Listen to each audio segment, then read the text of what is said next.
வணக்கங்க. நான் தான் உங்க தமிழா. நேத்தி வீடியோல வந்துட்டு ஓல்டு கேட் வால் செட்டப்லாம் கட் பண்ணி எடுத்துட்டு, யூனியன் டைப் வால்வு இன்ஸ்டால் பண்ண போறோம்ன்னு சொல்லியிருந்தோம்.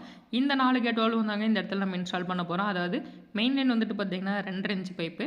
இந்த இடத்துல நம்ம என்ன பண்ண போறோம் அப்டின்னா, 2 1/2 இன்ச்ல வந்துட்டு டீ 1 யூஸ் பண்ணி, அதுக்கடுத்து கேட் வால்க்கு எடுக்கிற எல்லா டீயுமே வந்து பார்த்தீங்கன்னா, 2 1/2க்கு 2 டீ இருக்கு பார்த்தீங்களா, அந்த டீ தாங்க யூஸ் பண்ண போறோம். ஒன்ஸ் இந்த கேட் வால் நம்ம அந்த இடத்துல பேஸ்ட் பண்றதுக்கு முன்னாடியே அந்த யூனியன் வந்துட்டு டைட்டா இருக்கா அப்படிங்கிறத செக் பண்ணிக்கணும். அது மட்டும் இல்லாம, அந்த வால்வுல வந்து பார்த்தீங்கன்னா, வாட்டர் ஃப்ளோ டைரக்ஷன் இருக்கும். அந்த ஒரு டைரக்ஷன நம்ம கரெக்ட்டா வந்துட்டு இன்ஸ்டால் பண்ணிக்கணும். அது மட்டும் இல்லாம, இந்த 4 கேட் வால்வ் ஒரே இடத்துல வைக்கும்போது, அந்த 2 டீக்கு இருக்க கேப் வந்து பார்த்தீங்க அப்படின்னா, 2 1/2 இன்ச்சில வந்துட்டு ஒரு 5 இன்ச் வச்சோம் அப்படின்னா கரெக்ட்டா இருக்கும். அதேபோல டீலேருந்து அந்த கேட் வால்வுக்கு வரக்கூடிய அந்த 2 இன்ச் பைப் 6 இன்ச் நீளம் நம்ம வச்சுக்கணும். இந்த இடத்துல வந்துட்டு 4 கேட் வால் செட்டப் இன்ஸ்டால் பண்ணிட்டு, அது எல்லாமே வந்து அந்தந்த சப்ளைன் கூட வந்துட்டு ஜாயின் பண்ணியாச்சு. இந்த யூனியன் டைப் கேட் வால் உங்களுக்கு தேவைப்பட்டதுன்னா நம்மள கான்டாக்ட் பண்ணுங்க. ஃபியூச்சர்ல வந்துட்டு எதாவது ரீவொர்க் பண்ணுறதுக்குமே ரொம்பவே ஈஸியா இருக்கும். வீடியோ பிடிச்சிருந்தா லைக் பண்ணுங்க, சப்ஸ்கிரைப் பண்ணி சப்போர்ட் பண்ணுங்க. நெக்ஸ்ட் வீடியோல இன்னொரு சூப்பர் ஐடியாவோட சந்திப்போம்.